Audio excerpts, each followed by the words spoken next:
ভোটের আগে ফের উত্তপ্ত দিনহাটা। বিজেপি নেতাদের বাড়িতে হামলা ভাঙচুরের অভিযোগ। দিনহাটায় বিজেপি শহর মণ্ডল সভাপতির বাড়িতে হামলার অভিযোগ ঘিরে তীব্র রাজনৈতিক উত্তেজনা। অভিযোগ, মঙ্গলবার গভীর রাতে তৃণমূলের দুষ্কৃতীরা বিজেপির দিনহাটা শহর মণ্ডল সভাপতি বিদ্যুৎ মজুমদারের বাড়িতে চড়াও হয়ে ভাঙচুর চালায়। পরিবারের দাবি, হামলার সময় বিদ্যুৎ মজুমদার কর্মসূত্রে বাড়িতে উপস্থিত ছিলেন না, তবুও তার অনুপস্থিতিতে বাড়িতে তাণ্ডব চালানো হয় বলে অভিযোগ। বুধবার সকাল 8:30 নাগাদ বিদ্যুৎ মজুমদারের পরিবারের পক্ষ থেকে এই অভিযোগ জানানো হয়।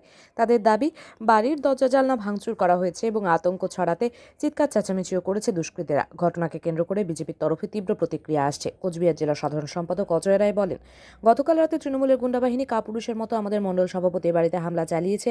দিনহাটায় তৃণমূলের জনসমর্থন না থাকায় এভাবে ভয় দেখানোর রাজনীতি করছে। এদিকে তৃণমূলের পক্ষ থেকে অভিযোগ অস্বীকার করা হয়েছে। কালকে কি হয়েছিল? আরে রাত্রিবেলা তো আমরা 11টা সাড়ে 11টায় খাওয়া দাওয়া করে শুয়েছি, তারপরে শুনি ভাঙচুর, বম ফুটানি, তারপরে তো এগুলি করছে। তারপরে তো আমরা তো আর বের হই নেই। তারপরে অকথ্য খালি গালাজ ওর বাবার নামে, ওর নামে এগুলো বলছে টলছে, সব ভাঙচুর করছে। ওই দিক দিয়া বাড়ির ভিতরেও ঢুকছিল, ওই পাশে ওগুলো ভাঙচুর করছে, ওই পাশে যায় অল্প টিম ভাঙাভাঙি করছে। কারা করলো? কারা করলো আমরা তো, আমার ছেলে তো বিজেপি করে, তো তৃণমূলের লোকেরাই করছে। আপনার ছেলে এখন কোথায় আছে? আমার ছেলে কাজের জন্য বাইরে আছে, ও সবসময় থাকে না। আপনার নাম? আমার নাম তৃপ্তি মজুমদার। গতকাল রাতের অন্ধকারে তৃণমূলের কিছু গুন্ডা বাহিনী কাপুরুষের মতো আমাদের দিয়াটা মণ্ডল সভাপতি বিদ্যুৎ মজুমদারের বাড়িতে হামলা চালায় এবং ভাঙচুর করে।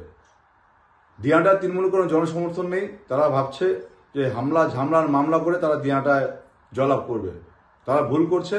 দিয়াটার মানুষ অত্যন্ত রাজনৈতিক সচেতন মানুষ। আগামী 26-এর নির্বাচনে এর জবাব দিয়ানা মানুষ দেবে। আর বিজেপি এখানে কম করে হলো 25 থেকে 30 হাজার ভোটে জয়লাভ করবে। ওই বিজেপি নেতার বাড়িতে ভাঙচুরের অভিযোগ তৃণমূলের বিরুদ্ধে, কি বলবেন? যার বাড়িতে ভাঙচুর হয়েছে সে কি করে বা কি সেটা জানি না, বিজেপি করে তো অবশ্যই, তাকে আরও ভালো মতন চিনি। সে হচ্ছে 2021-এ উদয়ন গুহকে প্রাণে মেরে ফেলার মূল আসামির মধ্যে একজন। এইবার বিজেপি করছে, তারা কোনো মানুষের পাশে থাকছে না, কিছু না। যখন ভোট আসছে তখন এরকম কোনো নিজেদের বাড়ি হোক, নিজেদের মাথা ফাটিয়ে হোক করে নিজেদেরকে হাইলাইট করে খবরে আসার চেষ্টা করছে, মানুষের পাশে মানে মানুষের চোখে আসার চেষ্টা করছে। কিন্তু এইভাবে মানুষের পাশে দাঁড়ানো যায় না।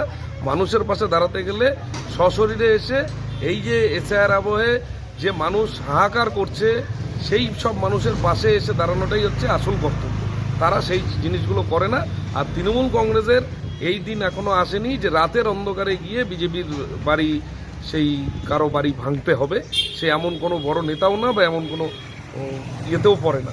সুতরাং এগুলো তৃণমূলকে কালিমালিপ্ত করার জন্য এগুলো করা হচ্ছে। এগুলো অভিযোগ টোটালি ভিত্তিহীন।